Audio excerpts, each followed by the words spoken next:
नमस्कार जन उत्तराखंड में आप सभी का स्वागत है। मैं हूं प्रभात। सबसे पहले हेडलाइंस।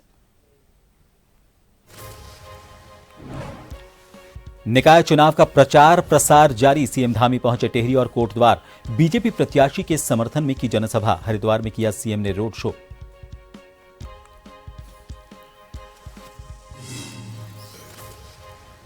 लोहाघाट और लालकुआ में कड़ाके की ठंड के बीच कांग्रेस ने किया जनसंपर्क। दिग्गजों ने घर घर जाकर मांगे वोट। निकाला गया जुलूस।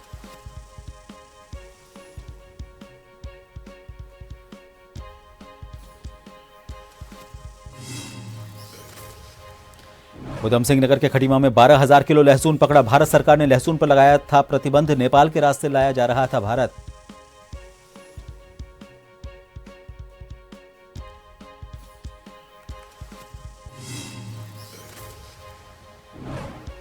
निकाय चुनाव को लेकर पुलिस प्रशासन अलर्ट। पुलिस ने 350 किलो मादक पदार्थ पकड़ा। कीमत 13 करोड़ से ज्यादा। 18 लाख से ज्यादा की शराब जब्त।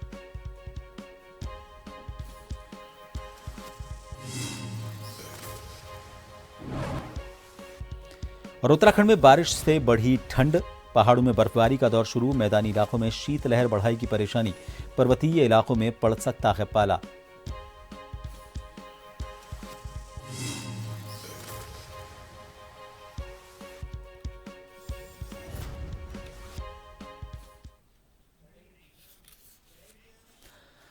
राज्यपाल लेफ्टिनेंट जनरल सेवानिवृत्त गुरमीत सिंह ने केंद्रीय सैनिक कल्याण बोर्ड के सचिव ब्रिगेडियर दिग्विजय सिंह बसेरा ने उनसे शिष्टाचार भेंट की। ब्रिगेडियर बसेरा मूल रूप से उत्तराखंड के पिथौरागढ़ के निवासी हैं और वर्तमान में केंद्रीय सैनिक कल्याण बोर्ड में सचिव के रूप में अपना योगदान दे रहे हैं। भेंट के दौरान उन्होंने राज्यपाल को केंद्रीय सैनिक कल्याण के विभिन्न क्रियाकलापों और योजनाओं के बारे में जानकारी दी। ब्रिगेडियर बसेरा ने बताया कि उत्तराखंड में पूर्व सैनिकों के कल्याण के लिए संचालित योजनाओं के क्रियान्वयन में देश भर में अग्रणी राज्यों में है और अन्य राज्यों द्वारा इसे अपनाया जा रहा है। उन्होंने बताया कि केंद्रीय सैनिक कल्याण बोर्ड द्वारा राज्यों से निरंतर समन्वय किया जाता है और केंद्रीय योजनाओं को हर लाभार्थी तक पहुंचाने की कोशिश की जा रही है।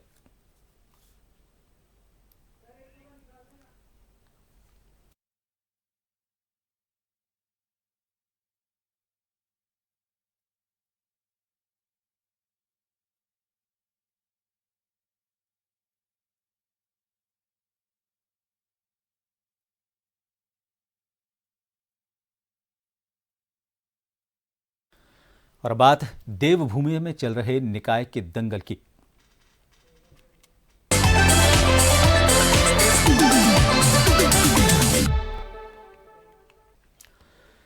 निकाय चुनाव का बिगुल बज चुका है, जहां पर सीएम धामी ने टिहरी के बाद कोटद्वार में भाजपा मेयर प्रत्याशी शैलेंद्र रावत के पक्ष में एक जनसभा को संबोधित किया।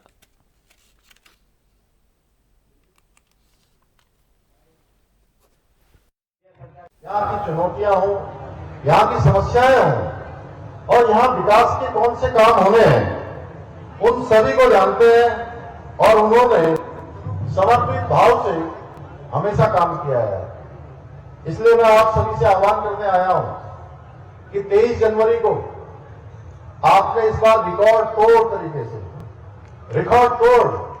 हमारे शैलेंद्र रावत जी को तो आप बता ही रहे हैं, गली मोहल्ले तक जो प्रधानमंत्री मोदी जी की योजना है, देश का हुआ विकास का काम है, या राज्य में हम लोग जो विकास के कामों को सुनिश्चित करेंगे, बोर्ड भी अच्छा होगा, मेंबर भी, महापौर भी अच्छा होगा, तो 3 गुना तेजी से विकास यहां तेजी से आगे बढ़ेगा।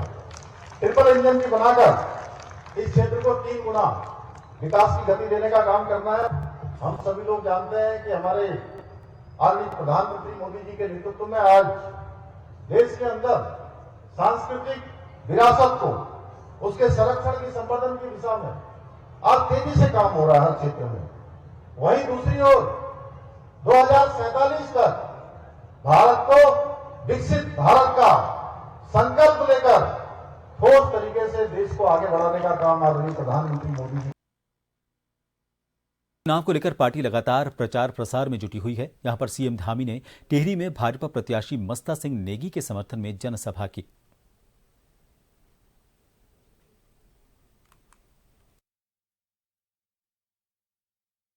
भाई मस्ता सिंह नेगी जी को, भारतीय जनता पार्टी को, हम सबको अपना आशीर्वाद देने के लिए आप यहाँ पधारे हैं। मैं आप सबका हृदय से स्वागत करता हूं, आप सबका अभिनंदन करता हूं। और आप सबको पता है कि सच में टिहरी के लिए एक अच्छा विजन रखने वाले भारतीय जनता पार्टी ने ऐसे व्यक्ति को यहाँ पर नगर पालिका परिषद के अध्यक्ष पद के लिए प्रत्याशी बनाया है और साथ में एक सभासदों की टीम भी है। उन सब के लिए मैं आज आप सबका समर्थन, आप सबका आशीर्वाद मांगने के लिए आया हूं, क्योंकि बहुत सारे काम सचमुच मैं भी इस टिहरी से मेरा भी अपना बहुत व्यक्तिगत लगाव है और बड़े मैं छोटा था तब से मैं लगातार टिहरी आता रहा हूं, चाहे टिहरी हो चाहे कोटेश्वर क्षेत्र हो, यहाँ के हर क्षेत्र से मेरा नाता है। और अब मैं भी चाहता हूं, हमारे विधायक जी भी चाहते हैं, हमारे अन्य जनप्रतिनिधिगण भी सब लोग चाहते हैं कि यहाँ पर बहुत सारे काम आगे बढ़ने चाहिए। उत्तराखंड में 23 तारीख को होने वाले निकाय चुनाव को लेकर प्रचार प्रसार जोर शोर से चल रहा है। देहरादून में 100 वार्ड में निकाय चुनाव होने जा रहा है। इसको लेकर पार्षद प्रत्याशी जोर शोर से अपने प्रचार प्रसार में लगे हुए हैं। राजधानी देहरादून के वार्ड नंबर 84 बंजारावाला में भी इस समय राजनीतिक हलचल तेज हो गई है। वार्ड में जगह जगह पर प्रत्याशियों के बैनर और पोस्टर लगे हुए हैं। वार्ड नंबर 84 से बीजेपी ने अपने पुराने प्रत्याशी को बदलकर नए प्रत्याशी लक्ष्मी राणा को अपना प्रत्याशी बनाया है। भाजपा प्रत्याशी क्षेत्र के विकास कार्यों पर उंगली उठाते हुए कहते हैं कि अगर जनता ने उन्हें अपना आशीर्वाद दिया तो वो सड़क, पानी, बिजली जैसी बुनियादी सुविधाओं को ठीक करेंगी। सबसे पहले तो ये रोड का सारी पूरे रोड बंजारावाला की अस्त व्यस्त हो रखी है, इसका सुधार करेंगे। और जो लाइटें जहाँ भी जा रहे लाइट पे लाइट नहीं है, किसी खम्भे पे है किसी पे नहीं है, ये लाइटों का, नालियों का, सबकी सफाई का हम तन मन से अपना काम करेंगे। और ताए मेरे साथ है, ये भी मेरा सहयोग करेगी, काम में भी कहीं भी ले जाएंगे, जा रही है और अभी भी जाएंगे, जीतने के बाद भी हर जगह ये मेरा साथ देगी, तो बहुत अच्छा काम चलेगा। वार्ड नंबर 84 बंजारावाला से कांग्रेस ने अनीता सकलानी को अपना प्रत्याशी बनाया है। अनीता सकलानी का भी दावा है कि आने वाले निकाय चुनाव में अगर जनता उन्हें अपना आशीर्वाद प्रदान करती है तो वह भी क्षेत्र की मूलभूत समस्याओं को दूर करने का काम करेगी। मेरी प्रक्रिया तो यही रहेगी। वार्ड नंबर 84 के हाल तो आप लोगों ने देख ही लिए हैं, रोड से लेके नाली से लेके बिजली है, कहीं लाइन लोड खराब हो रखी, यही है मेरी प्रक्रिया, यही तो कर सकते हैं हम लोग। वार्ड नंबर 84 बंजारावाला में आम लोगों से बातचीत करने पर मिला जुला रुझान मिला। कुछ लोग जहां भाजपा प्रत्याशी को जीतने का दावा किए तो वहीं कुछ लोगों ने कांग्रेस प्रत्याशी की जीत की बात कही। लहर तो कुछ कह नहीं सकते। वैसे जो अगर मैं इस समय जो कैंडिडेट देखा जाऊँ तो मुझे लगता है इस समय अनीता सकलानी जी जो कांग्रेस की प्रत्याशी है एक सक्षम कैंडिडेट है, क्योंकि उनका जो पुराना रिकॉर्ड रहा है, चाहे समाज के बीच में समाज सेवा का कार्य रहा हो और या फिर महिलाओं के बीच में उनकी एक समिति, कोई एक सोसाइटी है जिसके माध्यम से वो महिलाओं के बीच में समाज सेवा का काम करती है, तो मुझे लगता है कि अनीता सकलानी इस समय अच्छी विकल्प है। बीजेपी चल रही है। अच्छा, और जीतेगी वही। मोदी सरकार आनी चाहिए। मोदी सरकार की संभावना है, जो मोदी ने किया है वो कोई और सरकार नहीं कर सकती। फिलहाल काम को लेकर तो देखो कुछ यहाँ पे ज़्यादा बढ़िया है नहीं, चाहे कोई भी पार्टी हो, काम किसी ने बढ़िया किया नहीं है अभी तक। हालत सड़कों की देख लो, किसी भी चीज़ की देख लो, बहुत ज़्यादा खराब है। वार्ड नंबर 84 में जब जन टीवी की टीम पहुंची तो वहां पर सड़कों का खस्ता हाल दिखाई दिया, जिसको लेकर के लोगों में नाराजगी भी नजर आई। अब देखने वाली बात होगी कि ये नाराजगी क्या रंग लाती है और जनता किसको अपना आशीर्वाद देकर विजयी बनाती है। आज हम वार्ड नंबर 84 बंजारावाला में खड़े हैं। यहाँ पर जो बीजेपी के पार्षद थे, बीजेपी ने उनका टिकट बदल दिया है। सबसे बड़ी बात इसमें ये रही कि इस वार्ड में हम जहाँ भी गए लोगों की नाराजगी सड़क को लेकर गए। इस वार्ड में सड़क की हालत काफ़ी खस्ता है, इसलिए लोग नाराज नजर आए। वहीं अगर बात आम पब्लिक की किया जाए तो लोगों का मिला जुला रुझान भी मिला। कुछ लोग कहते हैं कि बीजेपी जीतेगी तो कुछ लोग कांग्रेस के जीत की दावा भरते हैं। वहीं कुछ लोग ऐसे भी मिले जो निर्दलीय को जिताने की बात कर रहे हैं। अगर प्रत्याशियों की बात की जाए तो कांग्रेस और बीजेपी के जो प्रत्याशी हैं दोनों का दावा है कि अगर जनता उन्हें आशीर्वाद देती है तो वो जनता की सेवा करेंगे और क्षेत्र की जो मूलभूत सुविधाएं हैं, पानी, बिजली, सड़क, इसकी व्यवस्था को ठीक करेंगे। अपने सहयोगी आकाश के साथ मैं शैलेंद्र कुमार पांडे, जन टीवी, देहरादून। रामनगर में कांग्रेस के वरिष्ठ नेता और पूर्व विधायक रणजीत सिंह ने रावत नगर निकाय चुनाव में अध्यक्ष पद के प्रत्याशी भुवन चंद्र पांडे के समर्थन में पत्रकार वार्ता की। इसमें उन्होंने भाजपा प्रत्याशी मदन जोशी पर गंभीर आरोप लगाते हुए कहा कि रामनगर का सरकारी अस्पताल पीपीपी मोड से हटाने को लेकर भाजपा के विधायक सहित रामनगर के कई कार्यकर्ता लगातार विरोध कर रहे हैं। उन्होंने बताया कि अभी एक और नया मामला भी सामने आया है।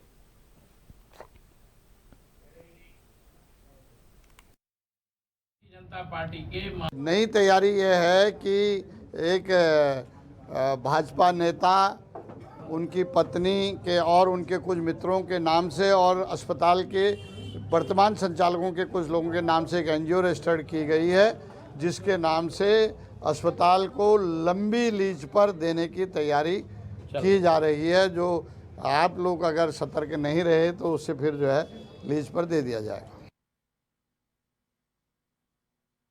जैसे जैसे मतदान की तारीख नजदीक आती जा रही है, सभी प्रत्याशी चुनावी मैदान में अपनी पूरी ताकत झोंक रहे हैं।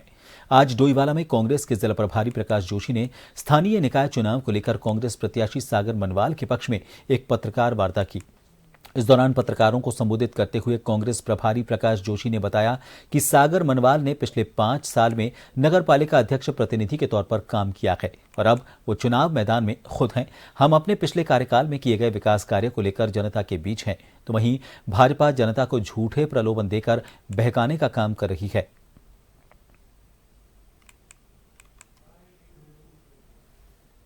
बल्कि मैं तो कहूँगा कि प्रचारक भी बाहर से लाने पड़ रहे हैं। योगी जी को डाला गया, आपने देखा कांग्रेस की भी इस बार प्रचारक की लिस्ट आई। चाहते तो हम भी कर सकते थे, लेकिन नहीं। कांग्रेस पार्टी को अपने जो पिछले 5-8 साल में भारतीय जनता पार्टी का कुशासन चल रहा है, उसके प्रति जनता का जो रुझान है उस पर भरोसा था। हमारे जो पिछली 2 सरकारों के काम हैं उन कामों पर भरोसा था और हमारे स्थानीय जो लीडरशिप है प्रदेश की उस पर भरोसा था। तो निश्चित तौर पर मैंने आपसे जो अभी आरोप लगाए भारतीय जनता पार्टी की इस सरकार पर पिछले 8 साल में जो कुव्यवस्था हुई है, तो ये जो उनको अपना खुद का घोषणा पत्र लाना पड़ रहा है या प्रचारक भी बुलाने पड़ रहे हैं योगी जी के रूप में यहाँ जहर उगलने के लिए, तो ये सब जो करना पड़ रहा है ये उस बात की पुष्टि करता है कि हमने जो आरोप लगाए वो आरोप सही है।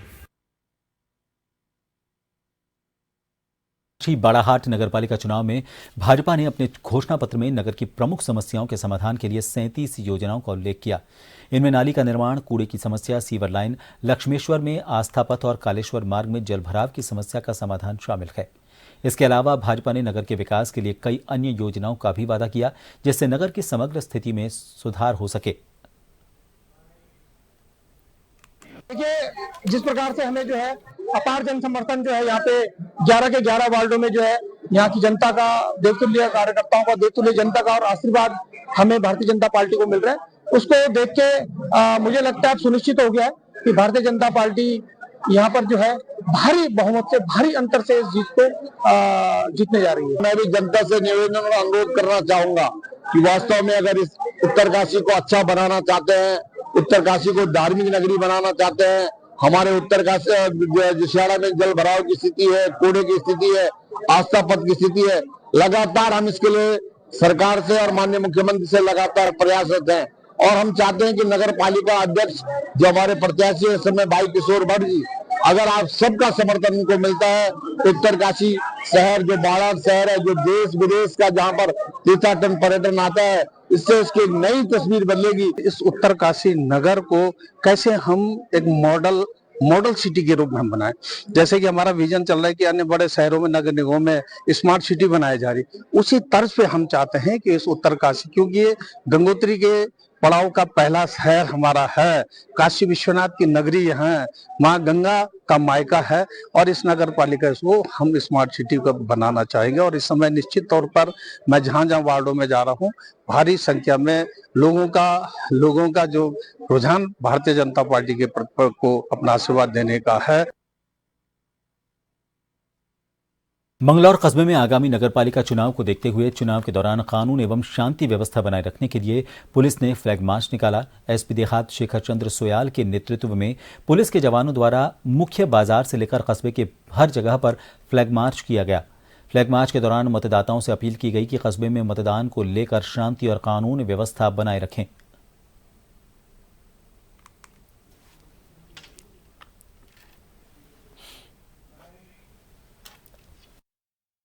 प्रसार और थाने की जो गाड़ी है, हमारे सीओ साहब कई बार राउंड लगा चुके हैं।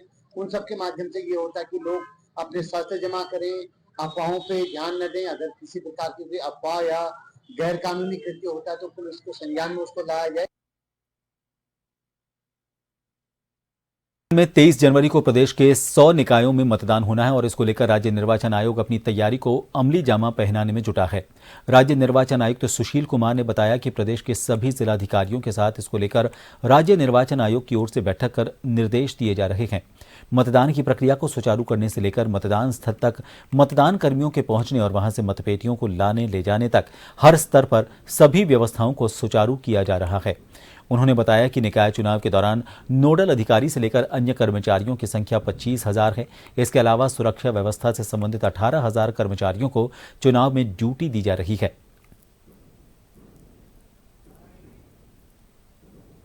स्थानीय निकाय का निर्वाचन है, उसमें लगभग सभी इस तरह से जो मतदान दल हैं उनको मिलाकर मतगणना के कर्मचारी, कानून व्यवस्था के कर्मचारी, उसके अलावा कुछ कर्मचारी व्यवस्थाओं में लगे हैं, जैसे पार्टियों के प्रस्थान की बात की उसमें लगे हैं। कुछ जब वापसी होगी बैलेट बॉक्स जमा करने हैं, कुछ कर्मचारी उसमें लगे हैं। कुछ अधिकारी व्यवस्थाओं के नोडल और प्रभारी अधिकारी हैं। इस प्रकार मैं देखूं तो लगभग 25,000 अधिकारी कर्मचारी ड्यूटी पर लगाए गए हैं। इसके अलावा लगभग 18,000 जो सुरक्षाकर्मी हैं वो ड्यूटी पर रहेंगे।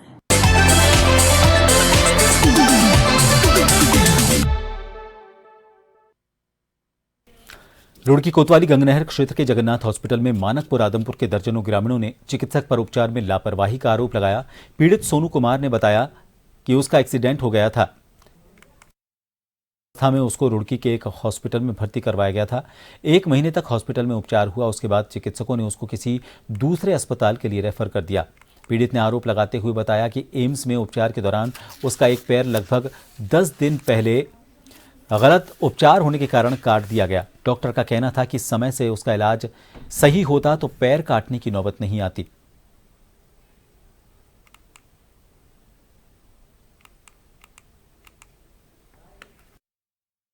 सर 26 तारीख को मेरा एक्सीडेंट हुआ था रात को।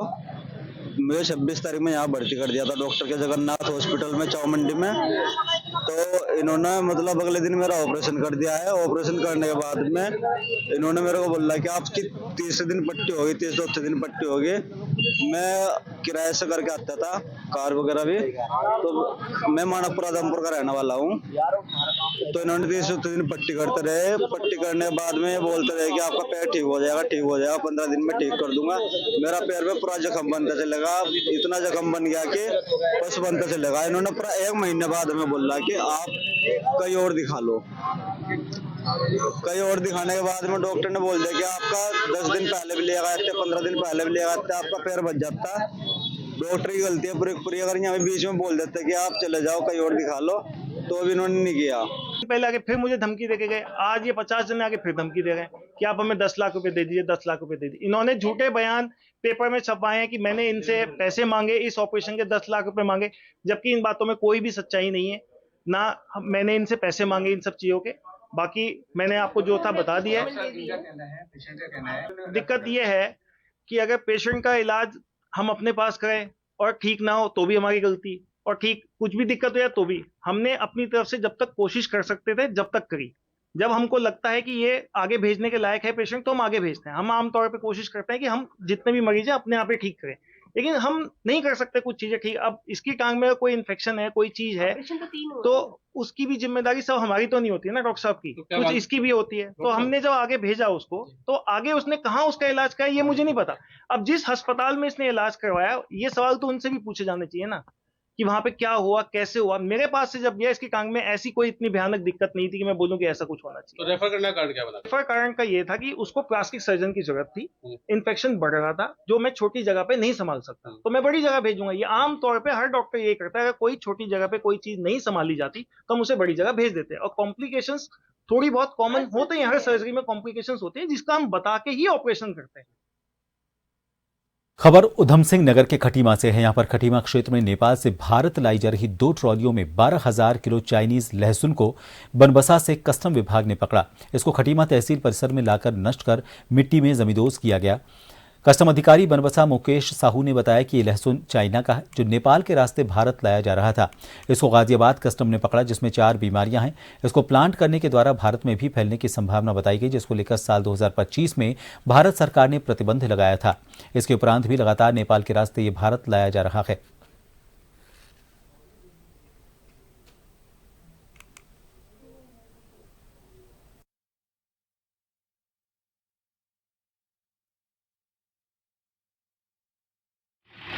ये जो लहसुन है ये चाइना का है, चाइनीज गार्लिक है। नेपाल के थ्रू ये इंडिया में इंटर हुआ होगा इलीगली, और इसको गाजियाबाद कस्टम जुरिडिक्शन ने पकड़ा था जो बरेली के अंदर में आता है, और इसका क्वांटिटी है करीब 12,000 केजी है ना। इस लहसुन में क्या है कि प्लांट क्वारंटाइन की तरफ से देखा गया था, तो उस समय इसमें कुछ स्मट्स के स्पॉट्स देखे गए थे है ना। और ये एक्चुअली चाइना का है, तो चाइना के साथ हम उसमें 4 करीब बीमारियां हैं, जैसे एक स्मट होता है, एक ड्राई रोट होता है, मैंगट्स है, निमेटोड्स है। ये हमारा इंडिया में नहीं है जो कि चाइना में है, जिस वजह से हमारा यहाँ का गवर्नमेंट ने 2005 से इसको बैन कर रखा है। ये जो वैरायटी है ये यहाँ के जो हमारा ट्रेडिशनल लहसुन है उसको बर्बाद करती है। इसमें स्मट्स और नेमेटोड वाली बीमारी इसमें फैलती है जो कि हमारे जो ट्रेडिशनल हमारे लहसुन होती है उसको अफेक्ट करती है। लिहाजा इसको हमने कस्टम्स डिपार्टमेंट ने हमें सुपुर्द किया और आज हम इसको यहाँ डिस्ट्रॉय कर रहे हैं। उत्तराखंड में निकाय चुनाव के लिए 23 दिसंबर को आदर्श आचार संहिता लागू होने के बाद से सख्ती से पालन कराने के लिए राज्य निर्वाचन आयोग ने पुलिस विभाग और आबकारी विभाग की टीम की प्रदेश भर में तैनाती की है। उत्तराखंड पुलिस के प्रवक्ता नीलेश आनंद भरणे का कहना है कि निकाय चुनाव के लिए पुलिस पूरी तरीके से मुस्तैदी के साथ तैयार है। संवेदनशील और अति संवेदनशील केंद्रों को चयनित कर लिया गया है। जानकारी में सामने आया कि प्रदेश में अब तक आदर्श आचार संहिता लागू होने के बाद से 18 लाख से ज्यादा शराब पकड़ी गई है। साथ ही 350 किलो मादक पदार्थ पकड़ा गया है जिसकी कीमत 13 करोड़ से ज्यादा है।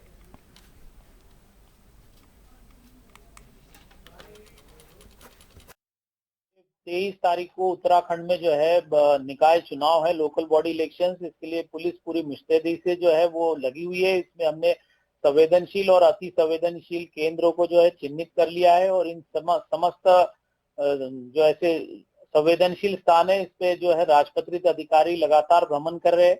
इस पे जो है लगातार हम लोग संवेदनशीलता का कारण देखते हुए लगातार यहाँ पर छापेमारी और जो पुलिस की कार्रवाई है वो लगातार वहाँ पे जारी है। अब तक जो है 18 लाख से ऊपर की जो है वो शराब पकड़ी जा चुकी है। इसके अलावा जो है 350 जो है केजी के लगभग जो है वो मादक पदार्थ जो कि 13 करोड़ से ज्यादा का जो है वो मादक पदार्थ अब तक पकड़े गए उत्तराखंड पुलिस के द्वारा इस दौरान। उसके अलावा जो है बड़े पैमाने पर जो है बैरिकेड्स हमने लगाए हैं, नाकाबंदी, चेकिंग, सीसीटीवी कैमरा से चेकिंग हो रही है जगह जगहों पर। हाईकोर्ट की अवकाशकालीन एकल पीठ ने अल्मोड़ा की शोभा जोशी की स्पेशल अपील पर सुनवाई करते हुए पूर्व में पारित एकल पीठ के आदेश पर हस्तक्षेप करने से इनकार कर दिया। न्यायमूर्ति आलोक कुमार वर्मा ने अपने आदेश में कहा कि इस मामले में राज्य सरकार और चुनाव आयोग से जवाब मांगा गया है जिसे निर्धारित समय पर पेश किया जाएगा। अगली सुनवाई 3 मार्च को होगी। कोर्ट ने यह भी कहा कि चुनाव परिणाम हाईकोर्ट के अंतिम निर्णय के अधीन होंगे। अल्मोड़ा निवासी शोभा जोशी ने हाईकोर्ट में स्पेशल अपील दायर कर यह कहा था कि राज्य सरकार ने निकाय और पंचायती चुनाव के लिए जारी आरक्षण नियमावली 2024 में नियमों की अनदेखी करते हुए आरक्षण की अधिसूचना जारी की।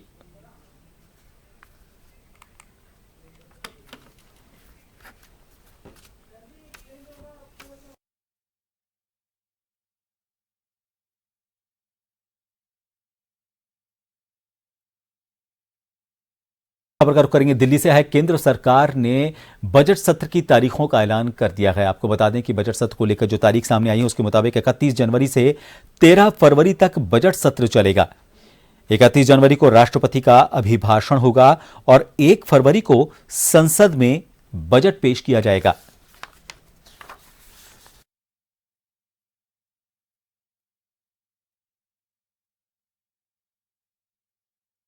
खबरों के साथ फिलहाल के लिए जन उत्तराखंड में इतना ही। नमस्कार।